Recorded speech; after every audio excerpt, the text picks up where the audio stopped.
Il y avait un crâne qui était mal rangé. J'ai eu un peu de mal à le ranger dans son carton une fois que je l'avais étudié avec ses camarades. Et c'est vrai que j'ai une tendance pas à avoir de l'affection, enfin presque. Alors moi je m'appelle Virginie Cobert. Xavier Perrault. Je m'appelle Anne-Zara. Emmanuel Bossac. Patrice Courteau. Pauline Duneuf-Jardin, je suis archéanthropologue. On va dire que c'est plus vivant, paradoxalement, de les appeler par un prénom. Il y a Roger, Robert, Alfred. Que par simplement sépulture numéro 46 ou un Gunther. Stacy. Albator, parce qu'il avait un tesson de céramique sur l'œil, du coup on aurait dit qu'il avait une cicatrice. Je fais une analyse qui est technique, scientifique, donc je ne donne pas de prénom aux individus que je découvre. De leur vivant, on en avait déjà un, alors pourquoi leur en donner un nouveau ? Mais à côté de ça, les squelettes sont des humains comme les autres. Je trouve que les gens se focalisent beaucoup sur le crâne, mais les mains sont assez exceptionnelles. C'est des mains qui ont bougé, des mains qui ont touché. On peut qu'il y ait un bijou dessus en plus. On peut presque parfois restituer une position que les gens bien ont voulu lui donner ou que le corps a pris au moment où il s'est dégradé. Je suis en train de détourer une phalange sans qu'elle tombe pour que les anthropologues puissent faire leurs observations, les mesures. Je pense que personne ne s'est un jour dit « Ok, dans 1500 ans, il y a une jeune femme qui viendra me démonter os par os. Ils pensent être là pour l'éternité. » Bon, en fait, non. À la place, ils veulent faire un parking. Certaines personnes, donc, en voyant notre activité, disent qu'on est en train de déranger des gens qui sont morts et qu'il faudrait les laisser tranquilles. C'était ça ou l'appel mécanique. Quand j'arrive, je leur dis bonjour. Voilà, ils sont quand même là, on leur doit le respect.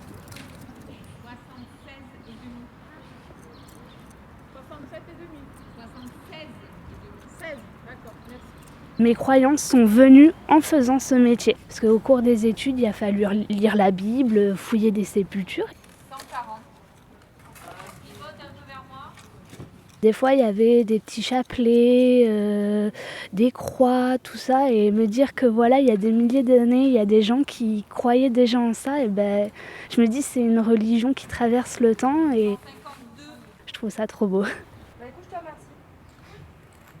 Quand on a un très bon état de conservation, on peut commencer à avoir des cheveux, des ongles, voire des restes de parties molles, organes et peau. J'aurais plus l'impression que ça devient une personne. Et il y avait encore un crâne qui avait des cheveux. Entre nous, on l'appelait la star de la collection.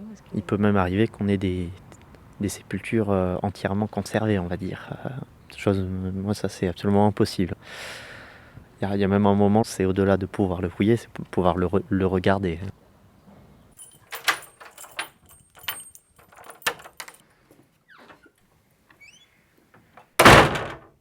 Là, actuellement, nous sommes dans l'ostéothèque, donc c'est un bâtiment dont une partie a été mise à notre disposition pour conserver des séries humaines qui proviennent de fouilles archéologiques. Ça fait partie de notre patrimoine, donc on ne peut pas s'en débarrasser. Voilà, on peut pas les jeter à la poubelle, bien sûr que non. Je me suis posé une fois la question, alors là, sur la fouille d'un cimetière destiné à des esclaves, en Guadeloupe, 18e, 19e siècle. S'il y a une personne qui arrive et qui dit moi je sais, mon père me disait que son grand-père avait été inhumé quelque part par ici », ça veut dire qu'il y a encore de la mémoire sur ce cimetière. Donc là, on est quasiment à la limite de la profanation de tombe. Là, j'aurais arrêté de suite la fouille, voilà. Quand plus personne ne se rappelle d'un défunt, le squelette, il redevient en quelque sorte un peu minéral, parce qu'il n'a plus de mémoire. Il est rattaché à rien.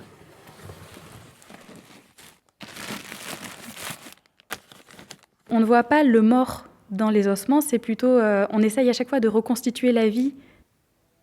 En même temps, c'est aussi des sépultures tombées dans l'oubli. Il n'y a plus personne qui pose des fleurs sur les tombes, il n'y a plus personne pour les remémorer. Donc c'est vrai qu'on les fait un peu revivre à travers ça. J'essaye de voir les marques que les activités peuvent faire sur les os. Et c'est vrai qu'en danse aussi, on s'intéresse beaucoup à l'anatomie pour savoir comment bouger tel muscle. Au fur et à mesure que je pratique les deux, je suis en train de reconstituer le corps humain. Je me dis, ah oui, alors qu'est-ce qu'il a pu faire comme mouvement ?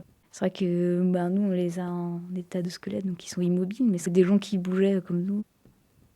En Guadeloupe, il y a un projet de réinhumation des squelettes. Bon, ils estiment que leur place, c'est de revenir en terre. Les squelettes sont réinhumés de manière individuelle. Parce que si on doit revenir dessus, on pourra la faire. Ouais, on peut pas non plus... on peut pas tenir compte uniquement des aspects scientifiques. Ça, c'est important. Ils sont dans des caisses. Dans les caisses, il y a des poches plastiques. Et puis une poche pour la main gauche, pour la main droite, le ventre supérieur, etc.